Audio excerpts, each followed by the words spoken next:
சடன்னு போட ஒன்றும் ஆகாது.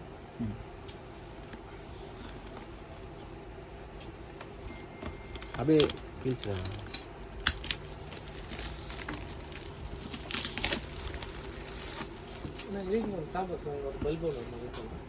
ஒன்லி பல்ப் மட்டுமா?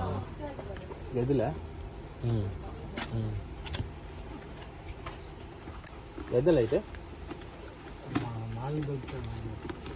ஸ்டுடியோ லைட்டில் உள்ள வருதா? ஆமாம் ஆமாம், அந்த பல்பா? 1350.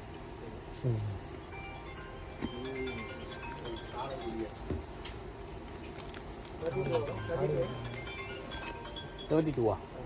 கமல் ஒரு கார்டு எடுத்த கூட உட்காருங்க, நீங்கள் உட்காருங்க. இதோ இப்போ நான் இங்கே வச்சிருக்கல, அது கீழே பின்னாடி இருக்கும் பஸ். இதோ அந்த இது விங்ஸ்லாம் நம்ம மாட்டீங்களா? ஆமாம் ஆமாம் ஆமாம். அப்படியே இது மட்டும் பார்த்துருங்க. நான் க்ளோஸ் பண்ணிக்கிட்டுமா?